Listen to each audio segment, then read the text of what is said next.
We have to be here in the rose garden before sunrise, so as not to lose the water inside the roses. Because when the sun rises, the roses wilt.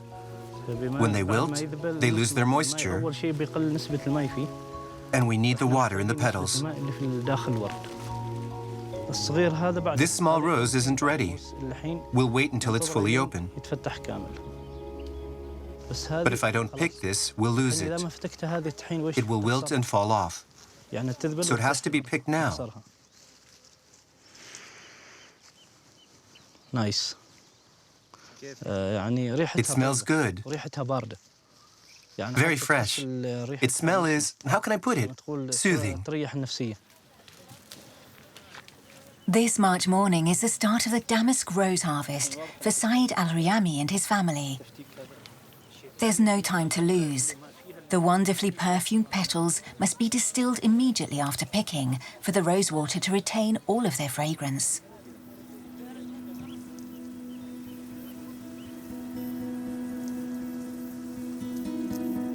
Saeed's hanging rose garden sits at the top of the Omani mountains.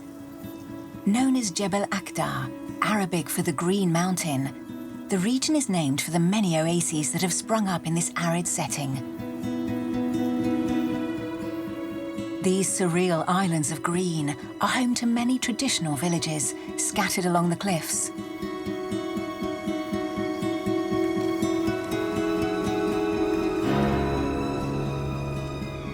On the southeastern coast of the Arabian Peninsula, the Sultanate of Oman is 80% desert.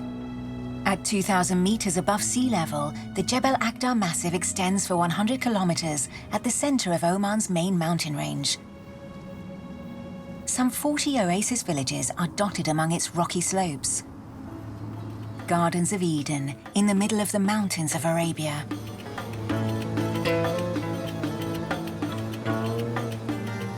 Jebel Akhdar's steep mountains and dizzyingly deep canyons stretch as far as the eye can see. In these drylands, people have achieved the impossible. Gardens of abundance cling to the rocky slopes.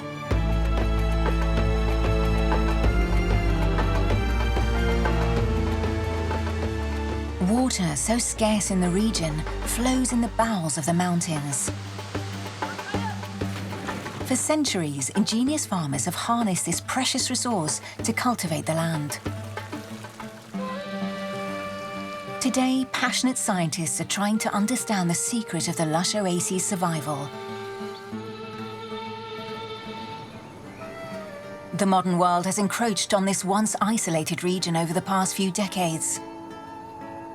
Increasing urbanization is disrupting the traditional way of life here. But many villagers are striving to maintain the land shaped by their ancestors, determined to preserve their wealth of crops.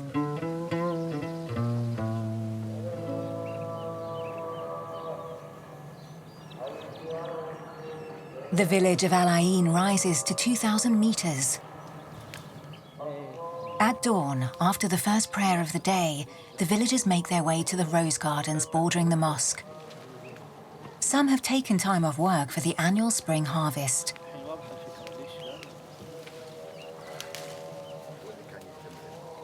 Saeed Al-Riyami picks the delicate roses by hand, as his ancestors once did.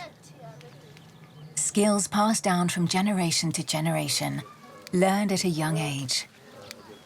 I started coming here with my father and brothers to pick the roses when I was 5.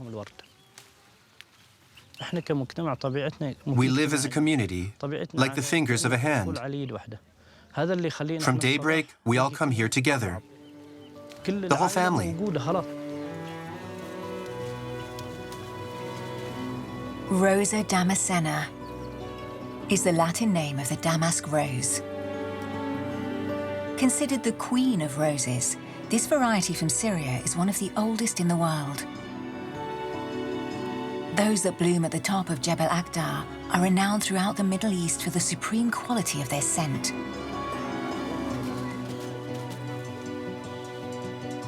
These delicate flowers are harvested once a year. When the steep terraces come to life and don their robe of green at the start of spring. Jebel Akhdar experiences a period of drought before turning into an earthly paradise. The color changes from dry to green. Then the green gives way to pink. The roses make it even more beautiful. Because the rose always brings something positive. It gives people a sweet soul. When someone doesn't feel good, send them roses. After all, a rose is a rose.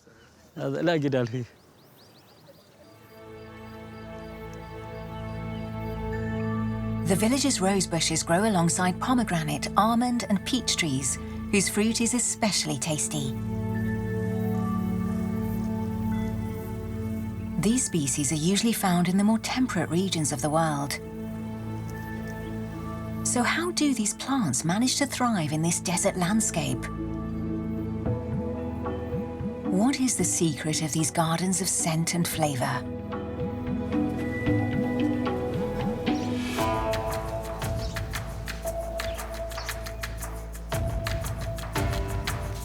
Andreas Burkert has been studying the oases of Oman for some 20 years. This German botanist has installed climate stations among the rose bushes.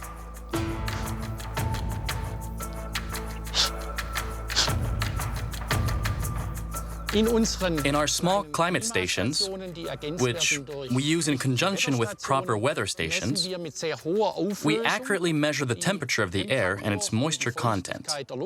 The morning hours interest us most because this is when the temperature is lowest. At 2,000 meters above sea level, the climate is milder here than in the rest of Oman. At the height of summer, the barometer never rises above 30 degrees Celsius in these mountains, yet it hits 50 degrees in the plains. But if fruit trees thrive here, it is above all due to Jebel Akhdar's winter temperatures. Each spring, Andreas Burkert notes down the measurements recorded by his instruments over the previous months. The great variety of fruit trees, including those from temperate regions, is essentially due to the fact that we're at altitude, 2,000 meters above sea level, and that the temperatures are very cool for this latitude, especially in winter. If we look at this temperature data, we can see that it drops very sharply in winter to 2 degrees, and that it varies between 2 and 10 degrees.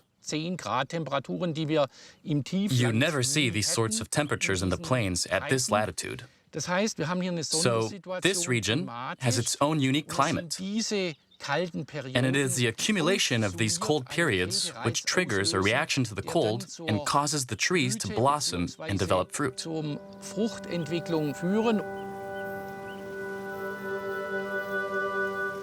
Thanks to the microclimate at these high elevations, the villages of Al-Ayn are able to grow species typically seen in the Mediterranean basin.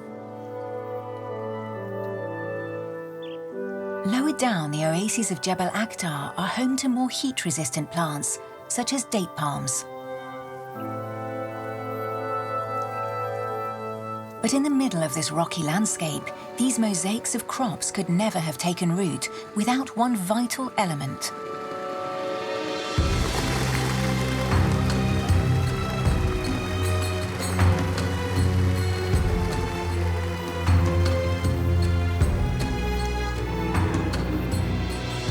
Hundreds of channels thread through Jebel Akhdar's many oases. They are known as Falaj. The Arabic word Falaj means the place where water flows. For millennia, these networks of channels have been the lifeline of Oman's oasis villages. In Birkat al-Muz, the local children use the Falaj as a swimming pool.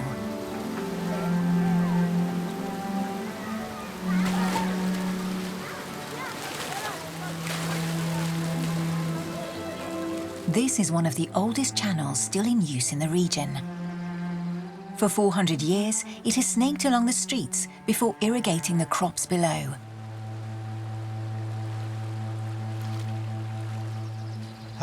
This Falaj flows through the neighborhood, in the middle of the old village. This is my grandfather's home, and my other grandfather's house was over there. We always walked along the Falaj. We'd swim, wash, and perform our ablutions here. Kamis Al-Dugaishi is the village wakil. In other words, the custodian of the water. The wakil has many roles and responsibilities. Each Falaj has a wakil. He oversees water distribution, services, the general upkeep of the Falaj, and collects fees.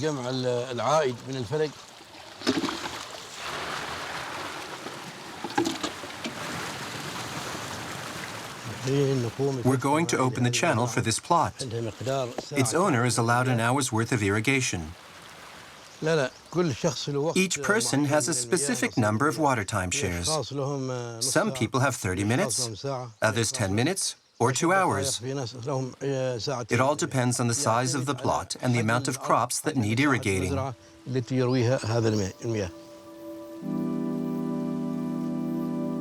The daily life of Birket Al-Muz's farmers is dictated by the opening of the Falaj.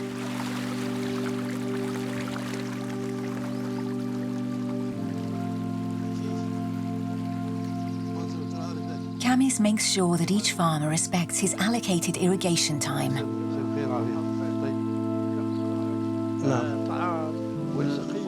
Oman's irrigation system is its greatest resource.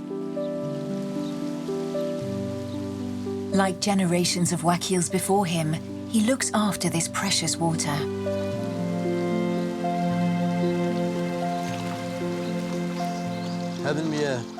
This water is as valuable as the blood flowing through my veins. I am happy and proud to be responsible for this water, for this Falaj, for this ancestral heritage. The previous wakil passed it on to me in a good state of repair, and I want to pass it on to future generations in the best possible state.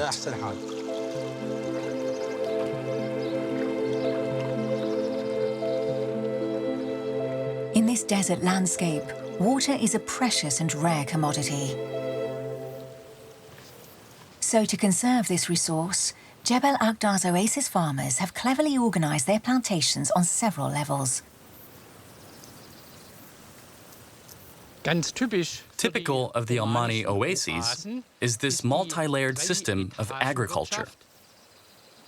At the top, you have date palms, which benefit from direct sunlight. Then there are bananas, or citrus fruits, or mangoes, which are there. And right at the bottom, you have fodder crops.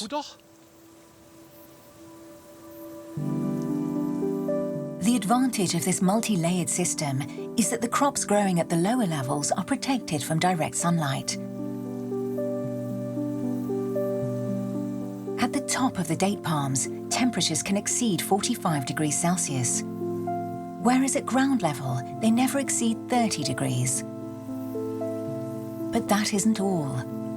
These milder temperatures help keep evaporation to a minimum and maintain adequate moisture in the oasis. The oases have a unique microclimate. The air moisture level is much higher. The relative humidity of the air is 20 to 25%, whereas the humidity recorded in the oasis in the morning ranges between 80 and 100%. This is essentially due to the cooling effect. Thanks to the Omani farmers' know-how, the oases of Jebel Akhdar have survived for centuries, despite the hostile environment. These oases have stood the test of time. They were sustainable before we even thought about what sustainability meant, because it was necessary to survive in this climate with these environmental constraints, namely high temperatures and limited water availability. In the heart of one of the world's most arid regions, vegetation has managed to thrive, lulled by the sweet melody of the water flowing in the Falaj. For centuries, people have had to use their ingenuity to harness this rare resource. But where does this coveted water supply come from?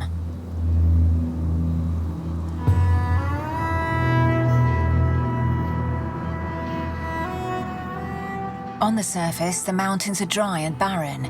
It only rains a few days each year.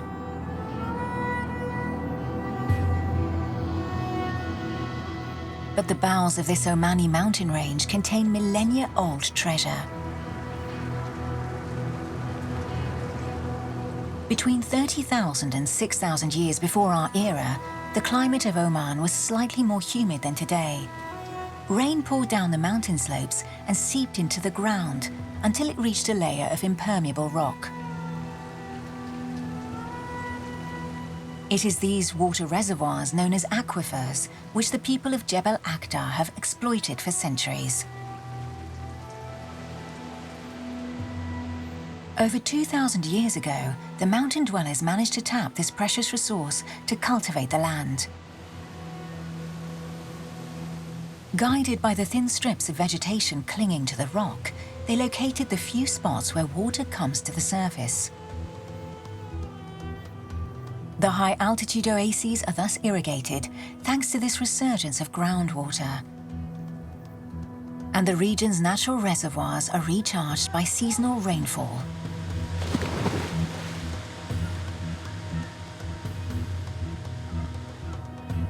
But at the foot of the mountains, as in perched Al-Ayn, farmers had to find other solutions to transport water over longer distances.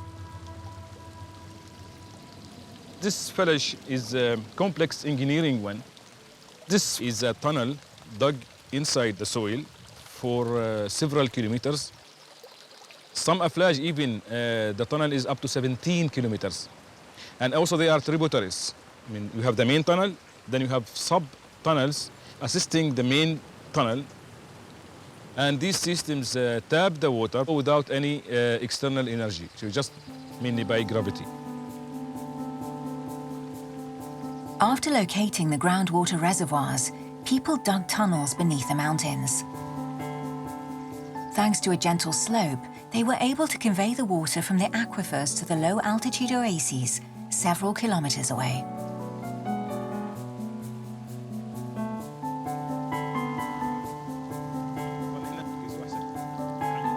In perched Al-Ayn, water quality and availability are closely monitored.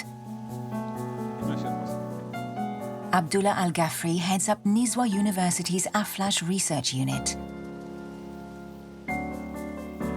He and his team record the state and flow of these channels all over Oman.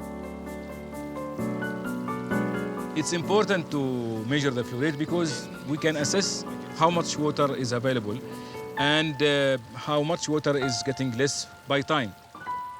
Usually this Falaj is never dried up. Usually so far, and I hope it's continue like that.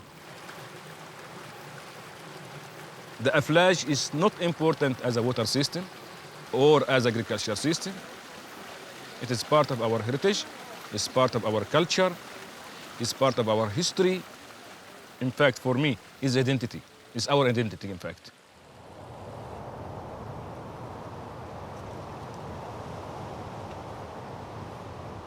In this drought-prone region, water management has been critical for people's survival for millennia.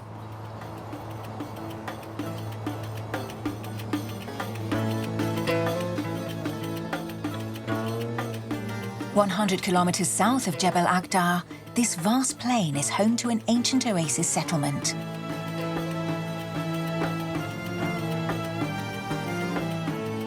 On the edge of the desert, archaeologists have discovered the remains of a citadel, as well as those of a dozen mysterious towers built 5,000 years ago.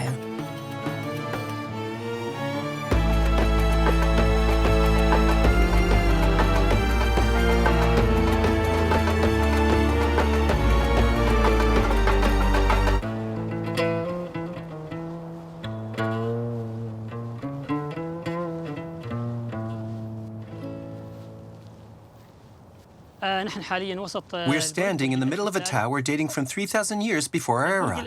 Like the other towers of that time, it was built with large stone blocks. And as you can see around us, it is 2.5 meters thick, and it is about 35 meters in diameter.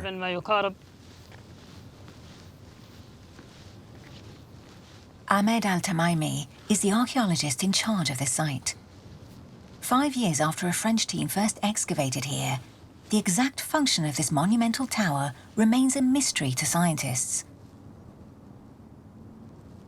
But next to the foundations, the teams found traces suggesting that the structure was probably connected with water management. We are now next to the tower's outer wall. In this area, the excavation revealed the existence of 2 ditches around the tower.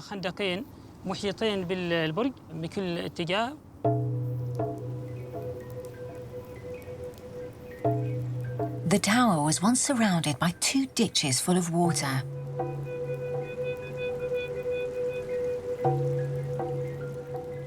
This land was already arid 5,000 years ago, but it enjoyed a slightly wetter climate. The plain was periodically flooded during the rainy season. People may have diverted water from nearby streams to fill these circular channels. Clues found in the ground provide precious information as to what this water was used for. The dig team also found seeds and grains of wheat on the site. This indicates there was organized farming in this area, which was the region's economic backbone. Water management and exploitation go hand in hand with the construction of these structures.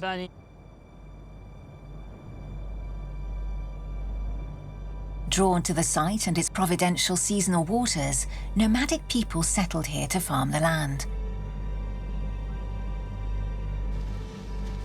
Thanks to their water management skills, they created the very first oases in the Oman Peninsula.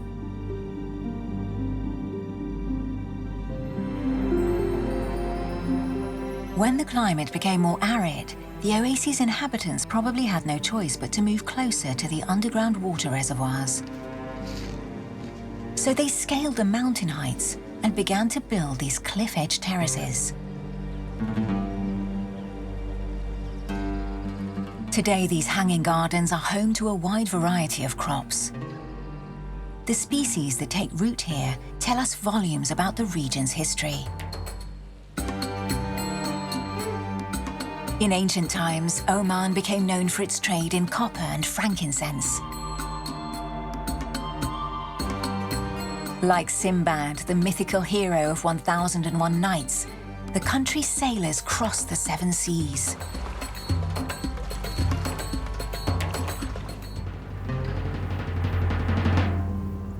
These seafarers brought back many varieties of plants from their voyages.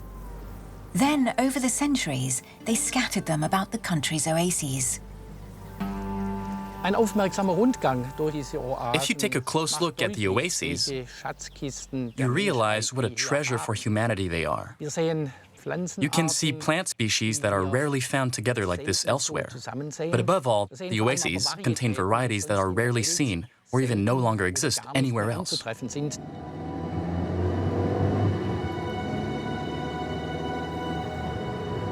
With his Omani colleagues from Sultan Qaboos University, Andreas Burkert frequently scours the country's remotest regions. Their aim is to identify and analyze the different species cultivated in the mountain oases.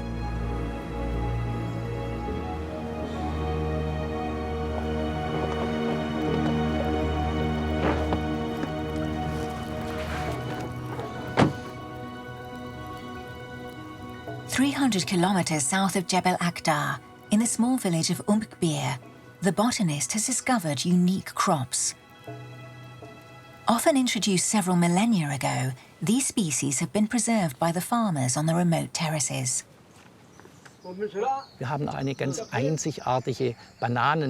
We have found a unique variety of banana, which has caught global attention because it possesses a special defense mechanism against diseases.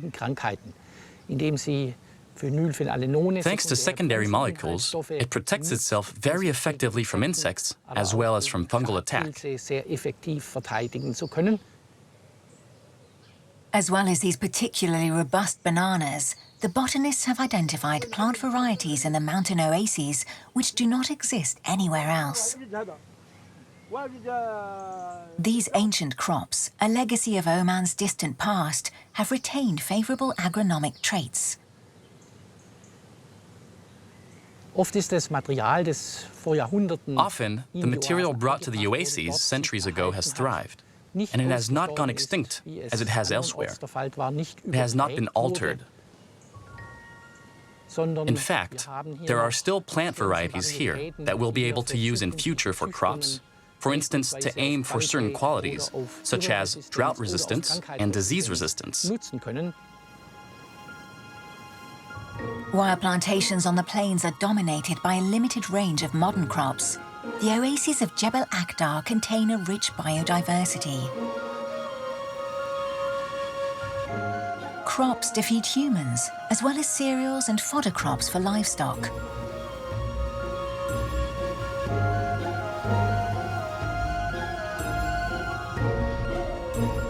The residents of the small village of Marbit have always been dependent on livestock rearing.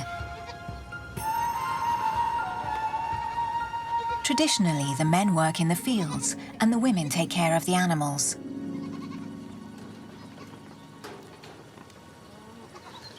Every morning, Al-Zalfa Al-Subi helps her goats suckle their young.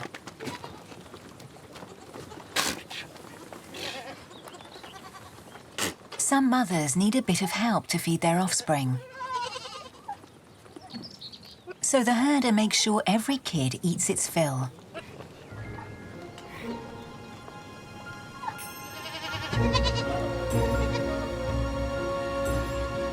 After suckling, she takes the adults to graze in the mountains.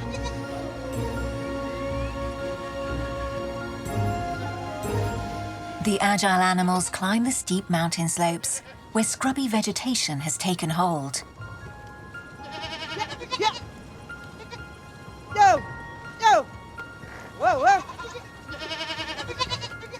These scrubs and bushes are enough to sustain them for much of the year. This bush here is swed. It's all dry now, but when it's green, it's very good for the goats. We call this the arbeb. This plant produces fruit that we sell at the market. The animals eat them with or without the flowers. It's good for their organism and their muscles. And it smells nice too.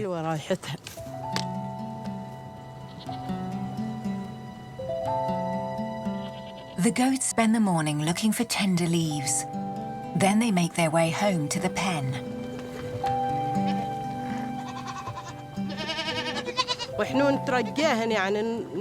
We make sure they're all home, that none is missing or has got lost. If that were the case, I would miss them terribly. I'm very fond of them all. This one is called Akfuf. And that's Izalo. He's sad because his mother doesn't suckle him. And her name is Ilwa. It means gentle, pretty. At the end of March, when spring arrives, the mountain vegetation does not provide enough nutrition for the goats. So Al-Zalfa supplements their diet. Every day, the goats get a ration of sardines and nourishing dates.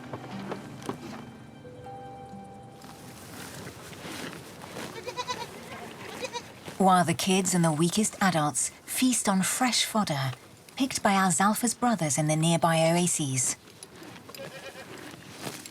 They give us dates, as do other people from the outside and our close friends. They give us things, we give them things. We trade with them. We exchange produce or livestock, and they give us money, vegetables, and other items.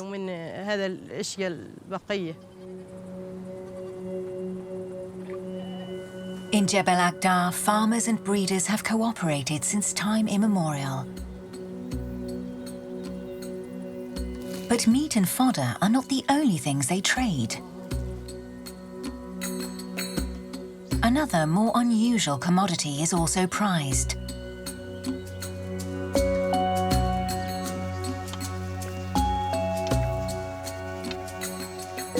Mohammed Al-Rawahi is an ecologist.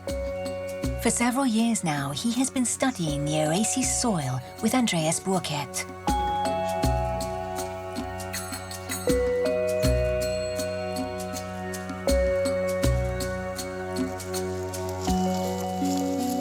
So you can see they have here goats and sheep's manure.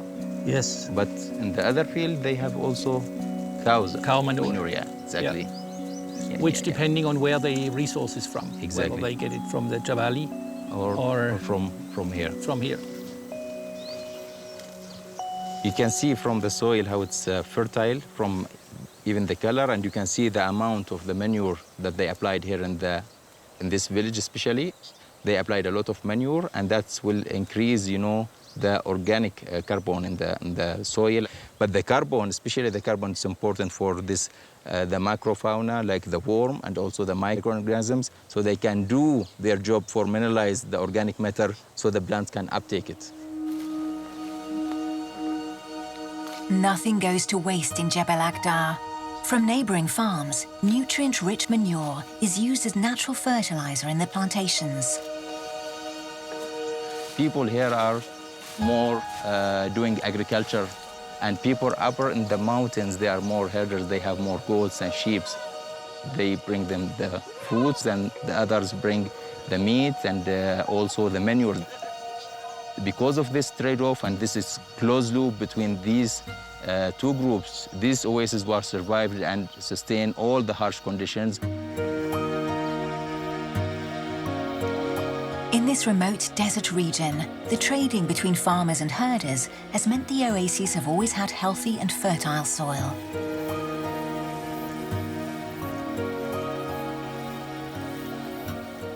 These wonderful gardens attract many insects. And the Falaj tunnels provide shelter to reptiles and amphibians.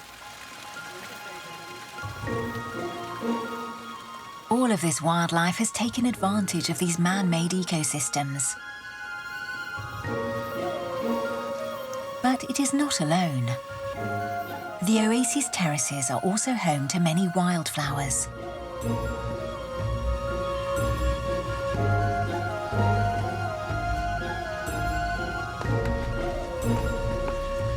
For 25 years, Annette Patzelt and her colleagues have roamed the Omani mountain range, identifying the plant life growing around the oasis gardens.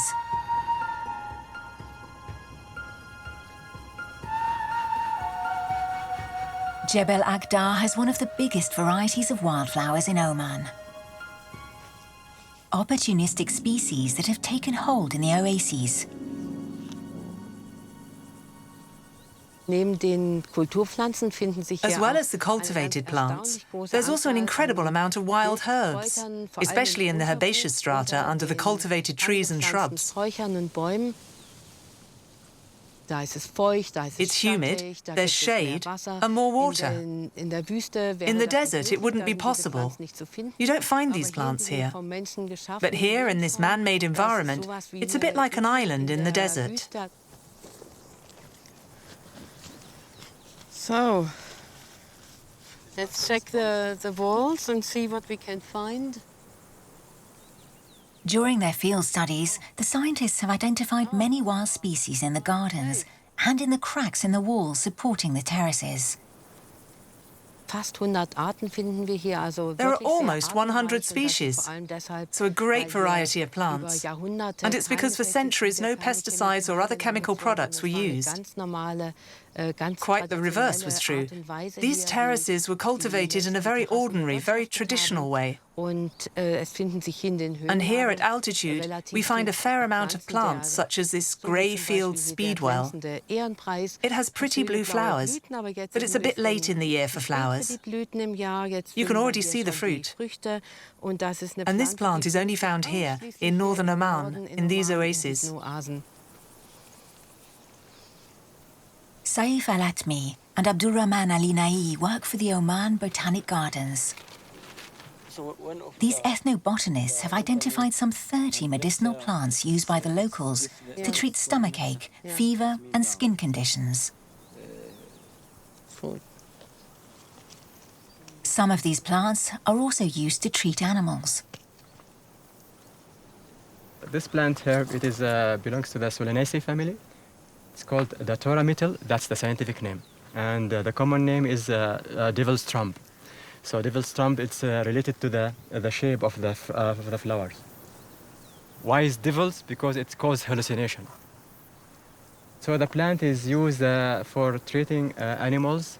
Like for instance, if people, they saw their animals like they are refusing to eat and they losing weight. So they're using the fruit when it's ripe. That's improving their appetite and it starts to eat more.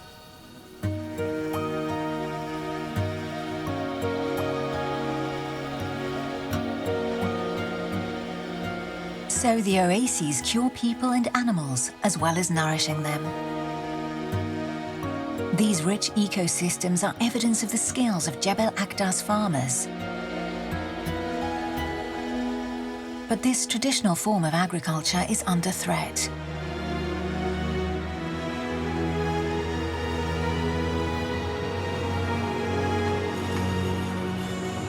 In the 1980s, the country embarked on a path of modernization, spearheaded by the new ruler, Sultan Qaboos. With oil and gas revenue, the Sultan built roads, hospitals and schools all over Oman.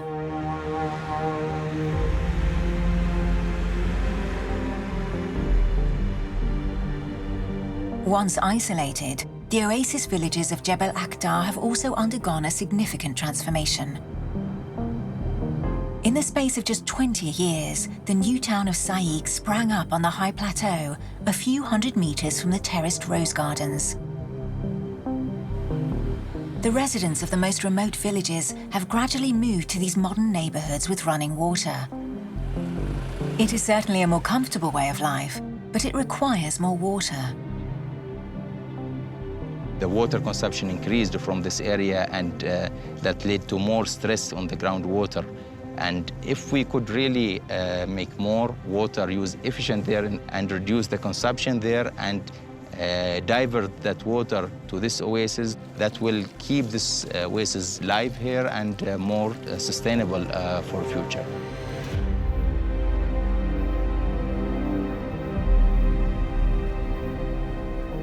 With increasing demand from the town, there is less water for farming.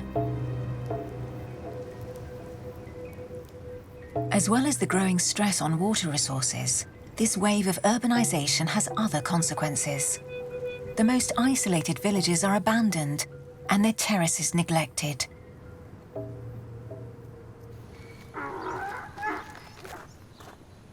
Most villages now work for the government or private companies. But some continue to tend their land, as it provides a significant source of income.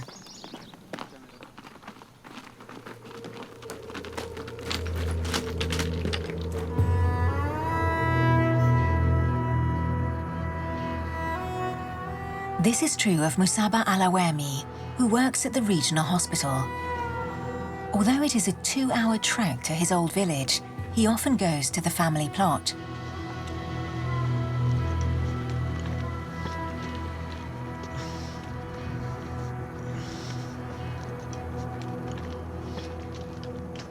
Whenever he can, he takes his son Muntir. The walk is a special moment. They are a family of few words, but Musaba makes the most of each break to teach his son traditional songs.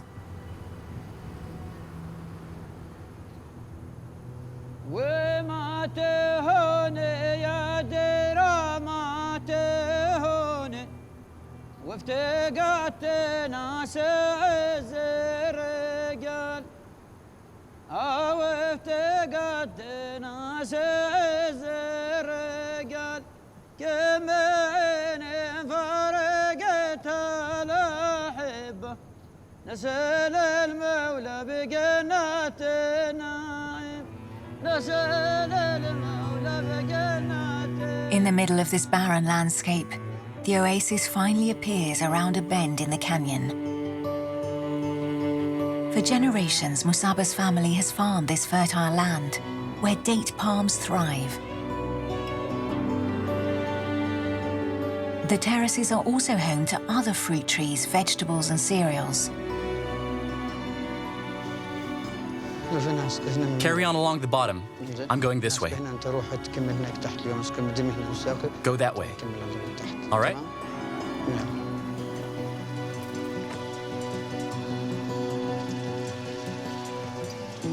When he gets to the plot, Musaba starts by opening the Falaj.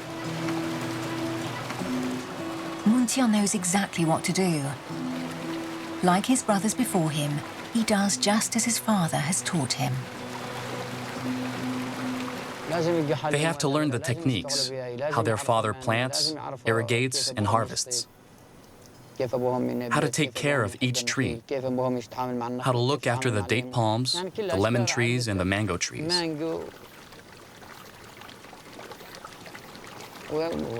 They will pass on these skills. I hope with all my heart that they will not give up when I'm gone.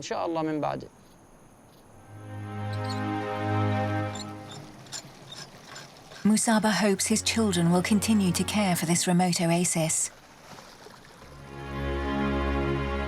For these terraces represent much more than a supplementary source of income. This land is so precious, absolutely priceless.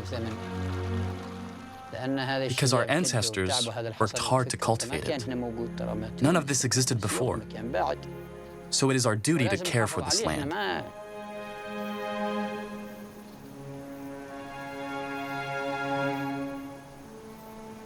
While some inhabitants strive to care for their family plots, others are making the most of a promising new opportunity.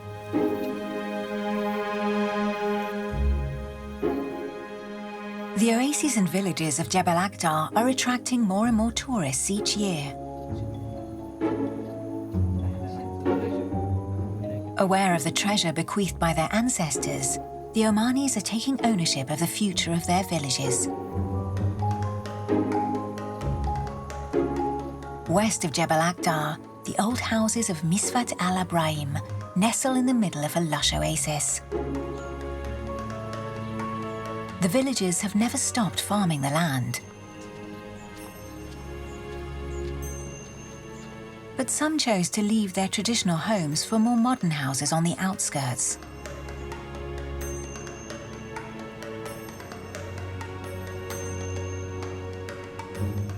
However, in the past 10 years, this old village has got a new lease of life.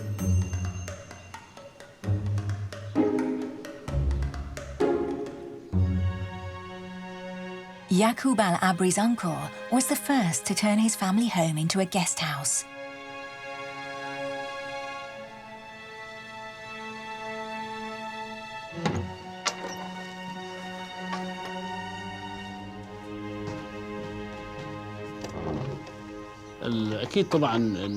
I spent my childhood in this house.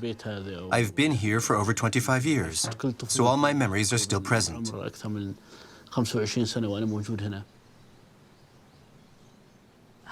This beautiful place that people from all over the world come to visit is a wonderful nature site.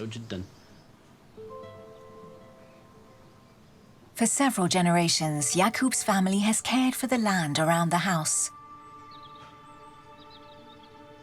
In the shade of the craggy gardens, the Omanis enjoy the relaxed lifestyle they are known for. The experience of the traditional Omani way of life, that's what we believe in. We don't sell the sort of luxury things you find in hotels. We want tourists to experience the authentic Omani way of life with us. They sleep on the floor and eat Omani dishes cooked by local families.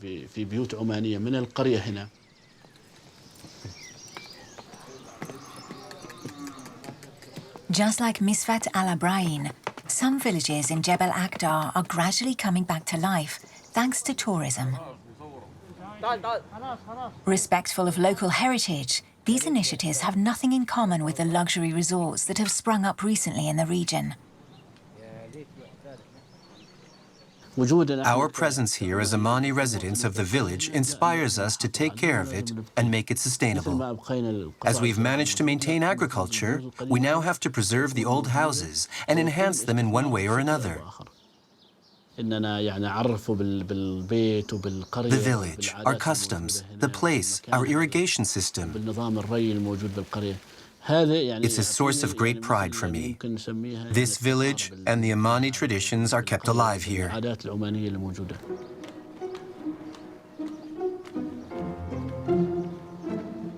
The pride Yaqub feels for his village is shared by many of Jebel Akhdar's farmers.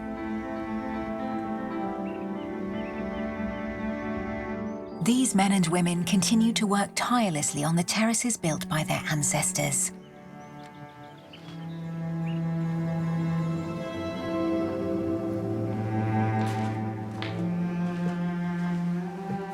It is now mid-April, and the rose harvest is coming to an end.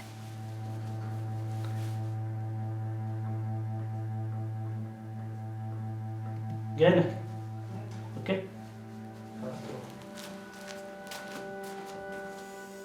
Saeed's nephew is distilling the last petals of the season. Although gas has replaced charcoal, the distilling is still done the traditional way. The petals are heated for over 2 hours in order to extract the rose water.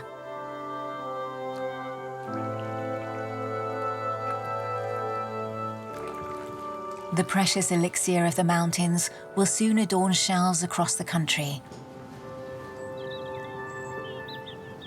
And in a few months' time, at the end of summer, the terrace's bountiful fruits will be ready for harvest.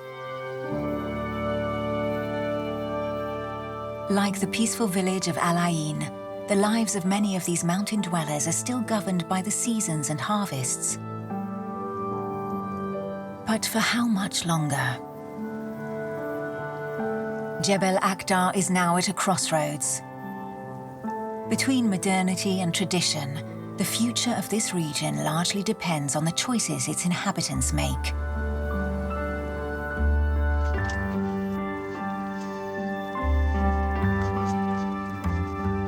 More than ever aware of the treasure they have inherited, many want to preserve their villages and the bountiful terraces around them. Profoundly attached to their roots, they are mindful that these gardens enabled their ancestors to survive in an extreme environment. Thanks to the ingenuity of man, these oases have bloomed in one of the world's most arid regions and survived through the centuries. In an era of climate change, the traditional knowledge of Jebel Akhdar's farmers could inspire a return to more sustainable farming practices.